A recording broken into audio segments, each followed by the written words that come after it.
To talk about it and break it all down, we're joined today by Steve Rogers. He's a retired U.S. military intelligence officer for the FBI Joint Terrorism Task Force and retired detective lieutenant for Nutley, New Jersey Police Department. Also joining us is Dudley Brown. He is the president of the National Association for Gun Rights. Good morning, gents. Morning. Good morning. Good morning. Great to have you. So, of course, our thoughts and prayers are with those affected by this unfolding tragedy. Your thoughts on what we know so far, Steve? Well, obviously, we know who the individual is. We now know that he's related to a law enforcement officer. But what we don't know is the motive. Why did this happen? Why did this individual take a gun and decide to shoot someone? And then, in addition to that, what led up to this individual coming to this conclusion that he should do this? A lot of questions regarding the background of this investigation, and the police, you could be sure, are pursuing that this morning. You know, Dudley, as Steve just mentioned, we do know that the alleged suspect was the son of a sheriff, deputy sheriff. Your thoughts on the potential motive as well as the connection, because there's a lot of questions with regard to why wasn't the gun properly secured? Mm-hmm. Well, let's first talk about where it happened. It happened in a no-carry zone where firearms are supposedly prohibited. We all know that's a joke. We call them sitting duck zones. It's where law-abiding citizens are sitting ducks, and it takes, of course, we also know it takes law enforcement a long time to respond to these, even though when they're doing their job perfectly, and it seems that they did here. It would be better if citizens there were able to respond. We've seen studies that show that citizens actually respond to these kind of shootings quicker and better than law enforcement. So we say the first order of business is to get rid of these zones, that gun-free zones supposedly, where only criminals are carrying guns. Students should be able to carry guns, especially in a state like Florida, where, frankly, we've just freed them from the requirement to even have a permit. They're one of 29 states that has constitutional carry. Usually makes things safer, and it does statistically, but not on a campus where you're not allowed to carry. The second item is that this young man, 20 years old is not, he's certainly not a kid, had access to firearms of all types. And even if they were secured, he's an adult. Most people think of securing their firearms against a child, so the child can't reach them. But, of course, adults are going to be able to handle many gun locks that are right. used. So, right. The requirement, anybody who suggests that your self-defense firearms in a home should be all be completely locked up clearly doesn't know anything about self-defense. Criminals do not wait for you to go get a cup of coffee while you unlock your firearm. Exactly. They're hardly useful at your home or on your person if they're locked up. Mm-hmm. Great. Well, President Trump addressed questions about supporting new gun control legislation in light of what took place yesterday. Well, I'm going to have to look. I'm a big advocate of the Second Amendment. I have been from the beginning. I protected it, and these things are terrible. But the gun doesn't do the shooting. The people do. It's a phrase that's used probably too often. I will tell you that it's a shame. I'm just hearing about it now. I just hear about it. I know the area very well. I know the school very well. I know everything about it. It's Florida. And we'll have more to say about it later. I have to see what happens. Yeah, Steve, I mean, we heard from Dudley about his perspective. Your thoughts here about what President Trump said? I agree with the president, and I've said all along, guns aren't the problem. The problems are people. People pull the trigger of the weapon, and I'll qualify that by saying this. If this individual, and it was suggested that this individual, this suspect, may have had mental health problems, we hear that all the time. If that's the case, then why didn't anyone prior to this day, this tragic day, have any indication whatsoever that this individual may have had mental health problems? I'm sure there was some indicator somewhere that would lead people, and we're talking about a lot of people, aren't we? We're talking about friends, we're talking about relatives, we're talking about the parents, we're talking about the professors. No one had any indication throughout this entire human being's life that there was some mental health issues that he had to be that they had to address with regard to him. Maybe maybe mental health issues were addressed. We don't know. That's one of the questions that need to be answered. But for the most part, in fact, I think for every part, when we hear about these shootings and see these shootings, it always leads back to mental health issues. We hear about it, we talk about it. All they do is throw money at the problem and blame guns. So what we have to do is shift our focus on the problem, not guns, but people. So true, Steve. And Dudley, we do know from preliminary details that Phoenix Eichner was not a student of FSU. So we have to wait on the details as to why he went on that campus.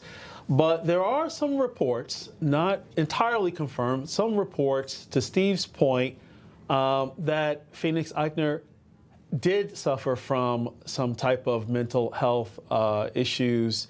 And if that's the case, we need more structure around mental health, those who actually suffer from mental health. But that's even more of a reason to make sure, and I'm not casting, doubt or blaming the parent who had the firearm, but that's even more of a reason to make sure that there are safety protocols regarding those individuals who are near or in close proximity of firearms. What say you? Well, that's pretty difficult, and when we're talking about adults, and he was obviously just a year off from being able to purchase a handgun brand new. By Florida law, he could actually buy a handgun used. So the real question, you're right, Steve was right about that being some mental health questions. But I want everybody to be careful here, because I've been a gun lobbyist for 32 years, but it was not very long ago that President Trump, in his first term, reacted to the Parkland shooting by advocating for a number of gun controls. And so I hope is that President Trump does not do that, that instead he follows the recipe he's been using so far in this second term and stands firm on the Second Amendment and starts looking at the root causes of these kind of shootings. Remember, after the Parkland shooting, even Republican politicians, including U.S. Senator Rick Scott, who was then governor, fell prey to a whole slew of gun controls passed by the Florida legislature, including red flag laws. And we're a staunch opposition to all red flag laws, because that's what people will try to use here as the example. But red flag laws don't allow for due process. And so we can jump to conclusions, but due process is required. I don't believe in pre-crime, or you'll watch the movie Minority Report thinking somehow you're going to predict. That's a very dangerous world to get into. That you're going to restrict people's constitutional rights based on what you predict will happen. Sorry, we're not on board with that. Some great points there for sure. I want to switch gears a little bit here, Steve. Protests breaking out across the country against the mass deportation flights taking place. Why does the left continue to oppose the removal of illegal criminals, specifically MS-13, in our country, Steve? I just don't understand. I don't think anyone could wrap their arms around that one, other than that they're more concerned about their political agenda. They probably have a lot of illegals who are voting. I have no proof of that, but that's probably been going around that country. And those who don't vote and support the illegals in their district. So they care little or nothing about law-abiding citizens, about obeying the law. And the other thing I can't figure out is why can't they tell the entire nation that these individuals here are illegal? They're illegal. They're criminals. They don't belong here. So it's everything to do about politics, nothing to do about what's for the best interest of the United States of America.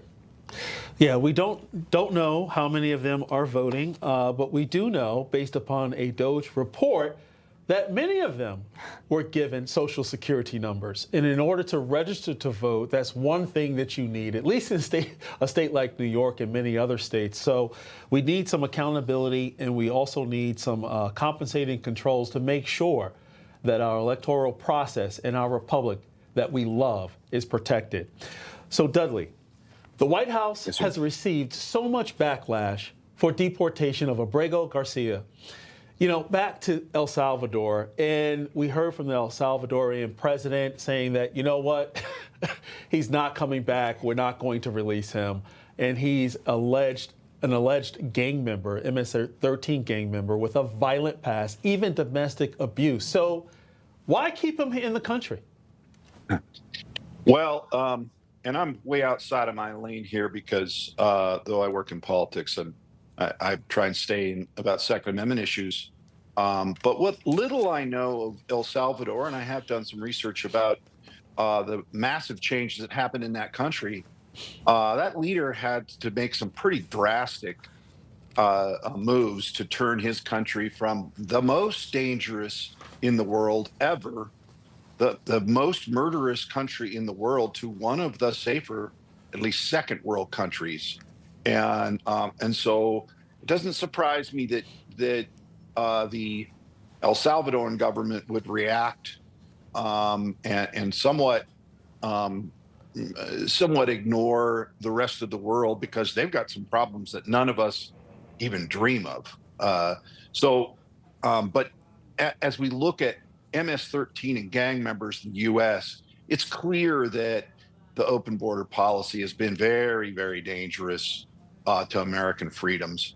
What I see from my perspective as a Second Amendment advocate is that it's what's being used as an excuse to strip Americans of their freedoms, and certainly wasn't under the Biden administration. It has been under many administrations in the years past. So we follow it closely because we know that the ATF or many federal agencies will use this, and certainly politicians will, as an excuse to crack down on Americans. And when, in fact, all you really have to do is deport some of these criminals who don't have constitutional protections in our country, and shouldn't have constitutional protections in our country, even though the courts give them that sometimes. Right, that's exactly right. And in terms of the due process, that's what the Democrats keep stressing, Steve. They want to see due process of this individual who, as we heard from previous courts, he's the MS-13. Department of Homeland Security said that as well, confirming it. He was also allegedly someone who was trafficking people, an individual. One was a supposed terrorist. So this is not a Maryland dad that the Democrats like to paint him as, but to Dudley's point, the reason he was here was because of Joe Biden and his administration, and the reason why we need to act quickly and deport all these people, these gang members, in this manner is because of Joe Biden. He let them in. So your take on all this? Well, look, I believe we should take things a step further. If the Trump administration loses this case and individuals like this can't be deported, he's classified them. That means President Trump has classified them as terrorists, which means to me they are enemy combatants, and they should be put before a military tribunal. Forget the civilian courts. You get before a military tribunal and you'll see a whole different system that's set up to make sure that you're out of this country or in prison for a long time. So that's what we need to do, is to get tough, and perhaps the alternative is what I just shared with you. If we lose, meaning the people of the United States lose this case, and we cannot deport these individuals, then put them before a military tribunal as enemy combatants. Makes sense. You know, Dudley, if you actually enter a room full of children and pass out candy, guess what? They're going to want more candy. And that's exactly what's going on in the past with regard to student visas. They were given out like candy. But now, under the Trump administration, more than 1,000 international student visas have been revoked. Why? Because when you come here on a student visa, you come here on a student visa to learn. not to engage in violent activity across America on these college campuses and universities. So over 160 colleges and universities are now impacted. So hopefully this is a wake-up call so that way they can self-govern and make sure they're not actually enrolling these, how can I say, activists, borderline terrorists in our country. What say you? Well, I agree with that, the Trump administration's reaction to that. I think the people they're not deporting are the root cause of this, and that's the professors. We saw in 2020 the way many of the college professors were using their podium as a way to activism. And in fact, one of them in particular, I remember up in Oregon, swung a bike lock at an opponent's head and cracked it open. We found out he was a business ethics professor. Think of the irony there. My belief is that those professors are the root cause of a lot of it. Then you add in, as Steve said, they're really foreign combatants, enemy combatants, True, who are in this country to foment rebellion. Where are they from? Well, a lot of people, certainly China. There are a lot of, I think, state-sponsored Chinese bad actors who are here. Yes, they're here on paper for the university, but they're also fomenting rebellion and causing strife and trouble in the United States. And yeah, we should export them immediately. exactly. And I'm so glad you brought up college professors. Why? Because they deserve due process too, because many of them are encouraging this type of behavior and they need to be brought to justice. Steve Rogers, Dudley Brown, thank you so much for joining First Edition. Thank you, gentlemen. Good morning.